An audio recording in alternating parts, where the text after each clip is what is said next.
క్షమాపణకు ఒప్పుకునేది లేదు, చర్యలకు సిద్ధంగా ఉండండి అంటూ రామ్దేవ్ బాబాను హెచ్చరించింది సుప్రీంకోర్టు. ఎన్నిసార్లు చెప్పినా వినకుండా ఆదేశాలను ఉల్లంఘించారంటూ ఆగ్రహం వ్యక్తం చేసింది. ఈ వ్యవహారంలో కేంద్రం వేసిన అఫిడవిట్ను తప్పుపట్టడంతో పాటు రెండోసారి పతంజలి సంస్థ చెప్పిన అపాలజీని లైట్ తీసుకుంది అత్యున్నత న్యాయస్థానం.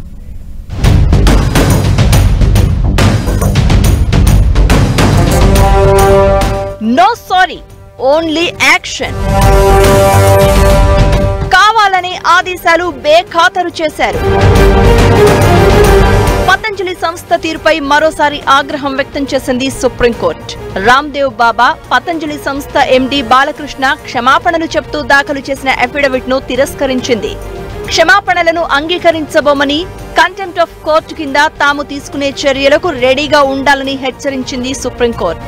తాము ఇచ్చిన ఆదేశాలను రిపీటెడ్ గా ఉల్లంఘించి కావాలనే తమ ఆర్డర్స్ ని బేఖాతరు చేశారని మండిపడింది కోర్టు. తామేం గుడ్డిగా లేమని, ఈ కేసులో ఉదారంగా వ్యవహరించలేమని కూడా స్పష్టం చేసింది.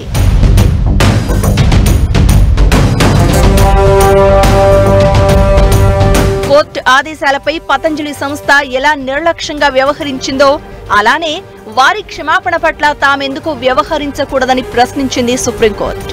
పతంజలి సంస్థ క్షమాపణ మీద నమ్మకం లేదని, అందుకే తిరస్కరిస్తున్నామని తేల్చి చెప్పింది సుప్రీం ధర్మాసనం.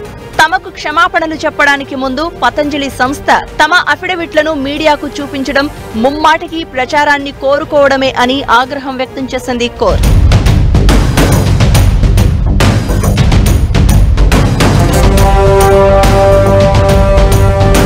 ఇది కేవలం ఒక కంపెనీకి సంబంధించిన వ్యవహారం కాదని, కోర్టు ఆదేశాలను ఉల్లంఘిస్తే ఏం జరుగుతుందో సమాజంలోకి వెళ్లాల్సిన అవసరం ఉందని అభిప్రాయపడింది ధర్మాసనం. తప్పుదోవ పట్టించే ప్రకటనల విషయంలో చర్యలు తీసుకోనందుకు ఉత్తరాఖండ్ లైసెన్సింగ్ అథారిటీని కూడా మందలించింది.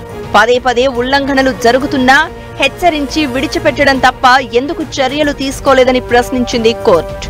మరోవైపు కరోనా వైరస్ కు విరుగుడుగా ప్రచారం చేయడంపై పతంజలి సంస్థను గతంలోనే హెచ్చరించినట్లు కేంద్రం దాఖలు చేసిన అఫిడవిట్ పైన అసంతృప్తి వ్యక్తం చేసింది కోర్టు.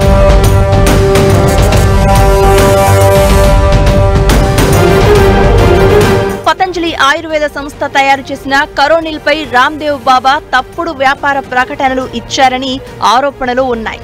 ఈ విషయంపై రామ్దేవ్ బాబా, ఆ సంస్థ ఎండీ ఆచార్య బాలకృష్ణకు సుప్రీంకోర్టు గతంలో నోటీసులు ఇచ్చింది.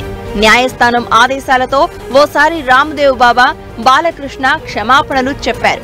ఆ తర్వాత కూడా పతంజలి సంస్థ కరోనిల్ పై యాడ్స్ ఇవ్వడంతో ధర్మాసనం ఆగ్రహం వ్యక్తం చేసింది. ఇప్పుడు కోర్టు ధిక్కరణ కింద చర్యలు తీసుకుంటామని వార్నింగ్ ఇచ్చింది కోర్టు.